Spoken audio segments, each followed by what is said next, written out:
Hey guys, what's up? Welcome back to the Screen Cinema. Here are the 10 worst couples in 90 Day Fiance. Number 10, Colt and Larissa. These two lovebirds met online and quickly developed their rapport after traveling to Mexico to meet in person. However, it didn't take long before Colt and Larissa were bickering over the little things, the big things, and ultimately everything. Larissa's jealousy would rear its ugly head every time Colt spoke to another woman, famously calling him an attention whore, after he made a remark about another woman's glasses. Seeing as how these two are currently headed for a divorce, based in part on Larissa's numerous arrests for alleged domestic abuse, we think it's safe to say that this 90 Day Fiance couple won't be showing up on 90 Day Fiance Happily Ever After. This is the first time Larissa's ever been to America, and I hope she likes it, and I hope that she still loves me and we see each other. And Number 9, Molly and Luis. We don't think it's a stretch to say that this couple was doomed from the beginning. 26-year-old Luis met 41-year-old Molly while the latter was vacationing with friends in the Dominican Republic.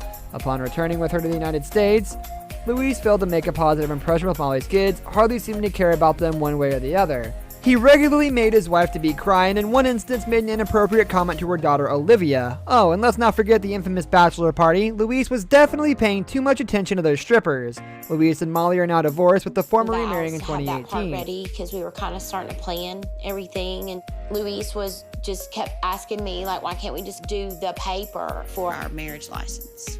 And I was like, Number 8, Mark and Nikki. If you thought the last couple had a serious age gap, wait till you get a load of these two. 58-year-old Mark met 19-year-old Nikki on an online dating site, and it wasn't long before she moved from the Philippines to live in America with him. The real problem in this relationship was Mark. Not only was he controlling, going so far as to make Nikki sign a prenuptial agreement that a lawyer called a piece of garbage, but he tried to pawn his own daughter's clothes off on her, which even his daughter thought was super creepy. This relationship was about as one-sided as a relationship can be, and for that, it earns a spot on our list. You have to figure out what you have in common. I'm somewhat Filipino. There we go. Why'd she make that face? It just looked out of place. I'm somewhat Filipino. Number 7, Chantel and Pedro. We can sum up this relationship in one word: family. Now, usually that would be a good thing, but in the case of Chantel and Pedro, it's the one thing that was constantly driving them apart. Pedro, who's originally from the Dominican Republic, was overly concerned with his family's well-being, often putting them before his bride-to-be. When the two families finally met, things didn't go well, with Pedro's mother famously serving Chantel's family chicken feet. The families would continue to war like Montagues and Capulets for the remainder of the show, which only made over fans the hate years, the couple all the more. They seemed to genuinely love each other. Still, recently fans have been wondering whether everything... Number 6, David and Annie. There were red flags in this relationship from the start. What with David's lack of funds, drinking problems, and mooching habits, the 48-year-old American met the much younger Annie while living in Thailand, and despite having no money, was able to borrow enough off his friend Chris to make Annie his wife. Yeah, like we said, flags. Things only got worse once the two got to America, with David's drinking problem continuing to cause issues. The fact that Annie appears to be an incredibly sweet young woman only makes it harder to watch, and we hope for her sake that she comes to her senses sooner rather than later. February, before we went to Thailand, she came for a weekend with my granddaughter. My other daughter has 3 children. She's very busy. She works in a hospital. And my son is in Texas.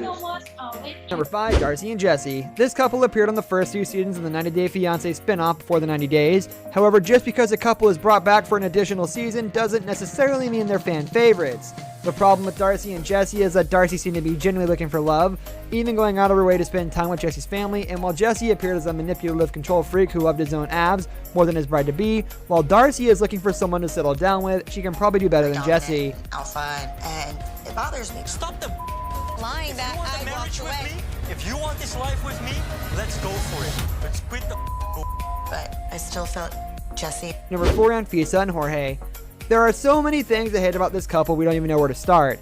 Jorge was looking for a sexy young bride, and Anfisa was looking for a rich American to provide for her and eventually get her a green card. Shockingly, this caused major problems for the couple, with Anfisa keying Jorge's car and Jorge lying about his wealth and criminal past. The couple continued to fight, leading to more erratic behavior from Anfisa and ultimately a long-term criminal conviction for Jorge. When your relationship is built on lies, contempt, and physical violence, the chances of it ending well aren't good. Back in March, George told TMZ that he planned to file for divorce from Anfisa and revealed they split while he was serving time in prison. The reality star spent more than 2 years behind bars for... Number 3, Paul and Karine. Let's forget for a moment that Paul and Karine had built-in issues due to their lack of a common tongue and focus on the former's bizarre behavior. Upon arriving in Brazil, Paul was quick to demonstrate a stunning lack of empathy for Karine's culture. He straight up refused to learn Portuguese and often acted in a controlling manner towards his girlfriend. Oh, and to top it all off, he was hiding a criminal past from her the whole time. Everything about this relationship was cringeworthy, from Paul's swimming condom to his insanely awkward marriage proposal. Relationship was featured on TLC's 90 Day Fiance, Before the 90 Days, and 90 Day Fiance The Other Way. They eventually tied the knot in November 2017. Number 2, Nicole and Azan. How this couple made it onto not one, but 2 seasons of 90 Day Fiance we will never understand. Their relationship was dysfunctional for a multitude of reasons, not the least of which was Nicole's outright refusal to change. She never attempted to learn more about Azan's culture or religious customs, and openly scoffed at things that confused or irritated her about them. Oh, and let's not forget the time she promised Azan she'd try to lose weight, but still had a secret stash of junk food hidden away. Nicole was hard to watch on a weekly basis. It's going. It's a shop. Even though I told my mom that we were talking about opening a store, we never winded up going through with it. Number 1, Mohammed and Danielle. Of all the untrustworthy people to appear on 90 Day Fiancé and its spin-offs, it's Mohammed that comes out on top hands down. He lied constantly, specifically about his job status, but was surprisingly honest when it came to his thoughts about Danielle's looks, which he deemed acceptable. Most believe he used Danielle to get a green card, feigning love while refusing to become intimate with her. He took it so far as to not even kiss her on the lips on their wedding day. Shortly after the wedding, Mohammed left Danielle for another woman, and she's been trying to get him kicked out of the country ever since. This is something fans agree with some going as far as to create a petition to get him deported. This brings us to the end of our video. I hope you enjoyed it. Hit like if you did, and don't forget to subscribe to our channel so you don't miss out on any of our videos in the future. Also watch the 2 videos that are on your screen because I'm sure you'll love them. With that, I'll see you in the next video.